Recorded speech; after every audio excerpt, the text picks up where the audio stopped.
handi mutera umunga. Wow, nege tera umunga. Imbawe cyina. Ubu bani bokuza kagwaza hishi muno. Beza kuza yakongera kuzaho itakerindi tatina shall add more soil. Have you ever planted?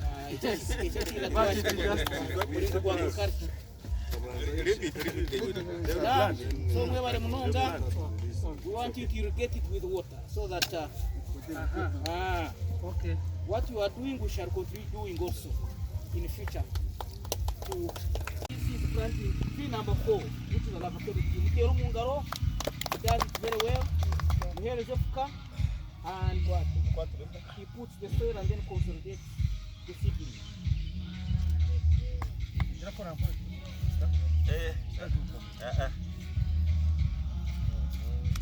Very good. Tree number 4. I mean, we want to complete the practice.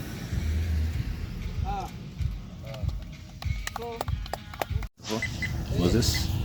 I'm the Assistant Resident District Commissioner, Isingiro.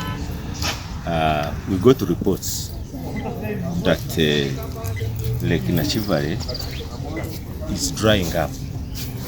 The water levels are going down. So we engaged all stakeholders, including the district environmental officers, the natural resource officer, and we went to find out what the problem could be. What we found out was one, Lake Nakivale has some water supply from River Wizi. So we found out that some people had diverted water that should be going to Lake Nakivale.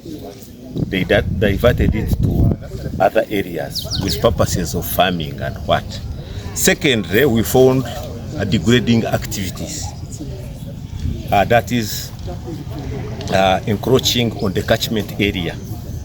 People are engaged in agriculture, in wetlands around River Wizi there. Hence, stopping the flowing of water to Lake Nakivale.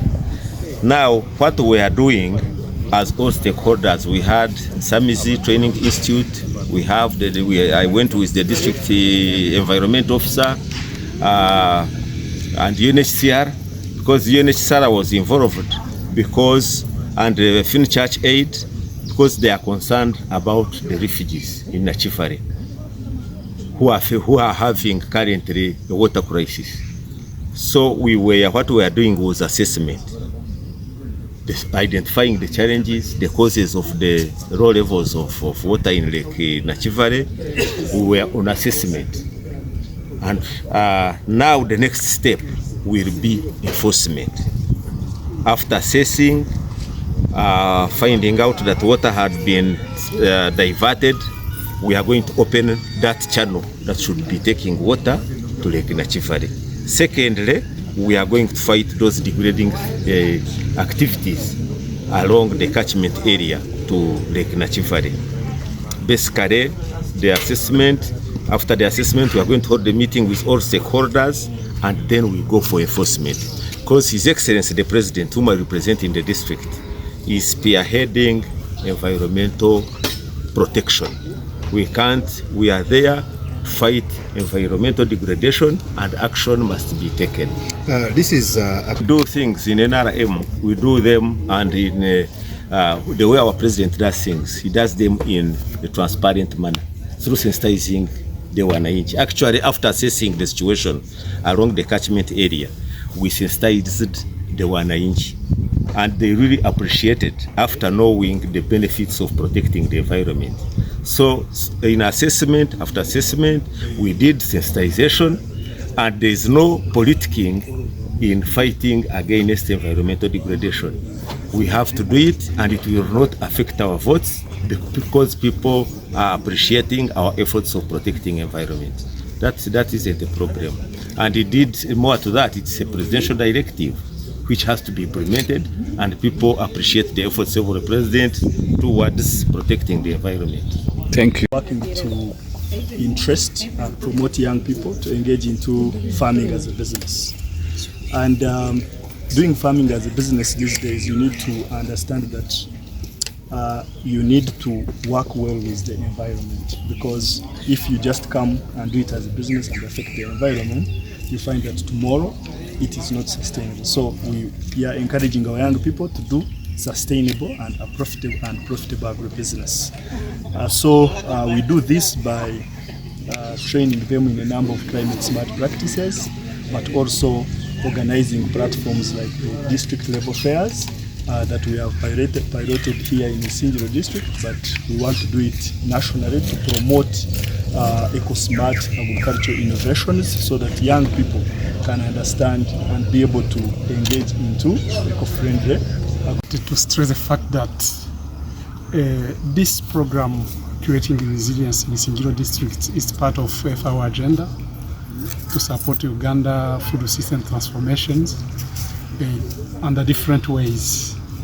One of them being to look at the nexus between migrations, food system and climate change.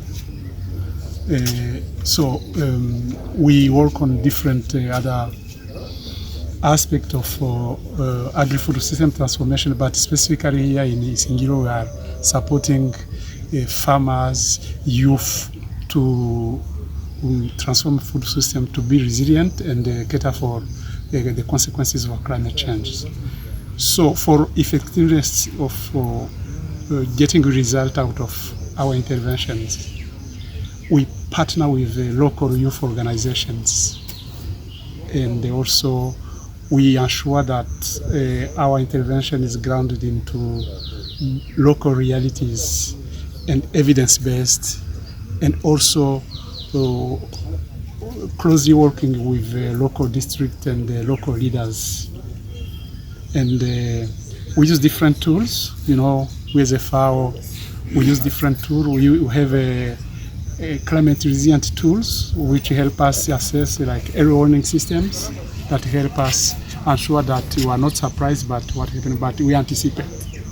In addition to that, we have a very strong tool called farmer field schools, where farmers are trained, educated to assess, analyze the context, and are equipped with skills that help them cope with challenges like climate change and so on. So our participatory approach ensures that we get the result we want over a given timeline, and also, of course, relying on local authority and partnership. That is the motto that we use to get the result we want.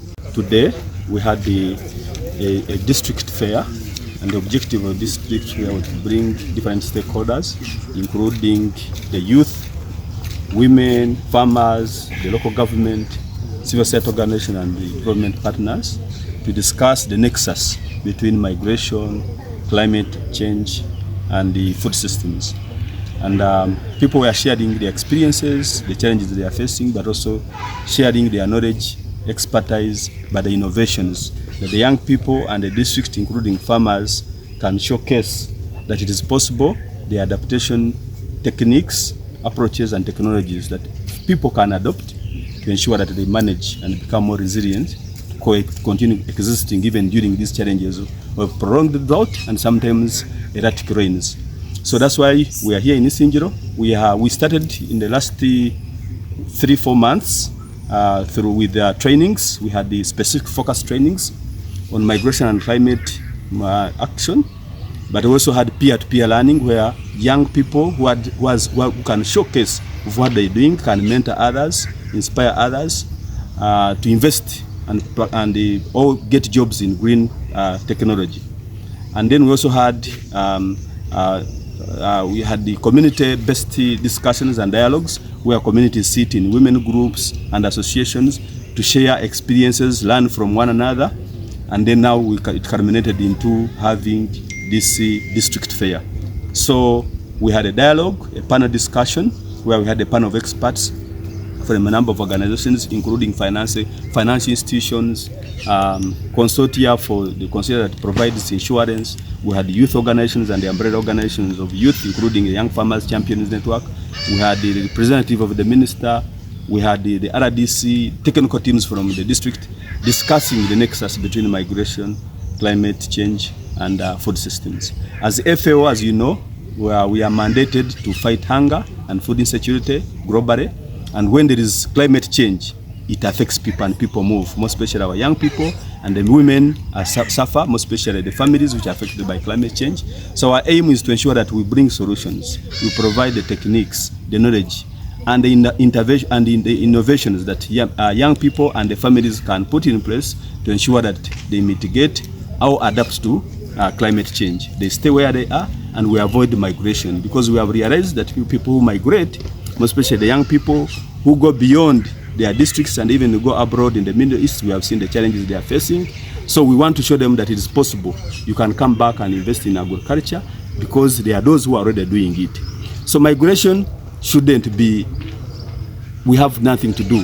It should be a choice. It shouldn't be forced. So that's what we are trying to say. In Nyankore we say, abantu bashimere kufuruka abo kwenda kwabo, because here in the region here we speak Runyankore, so people should migrate because as a choice. Konkati kugira okwenda kwabo bashimere kufuruka abo kwenda kwabo konkati nokushoberwa abako umuntu yashoberwa akagenda abo kushoberwa, they become more vulnerable when they go, because they have no choice.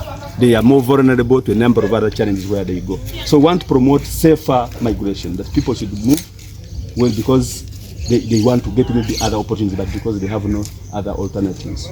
The challenge that we have been facing as younger farmers because of climate change is prolonged drought and also low production according to the farming that we are doing. But this, because we have gained strengths from the trainings that we got from Youth Chan, we are coming back to do climate smart agriculture so that we don't migrate. Instead, we remain in our areas doing the practices very well to see how can we increase on our production and productivity of the things that we do farming in. But alongside that, we also supported by the trainings, getting a skill. If you are not able to access land to do the farming, can you be able to get a skill, like maybe doing your yogurt, selling honey, all that, so that even when you are hit by the climate threats, you come back with that skill that you got during the training. It will help you to earn something in your pocket. Thank you.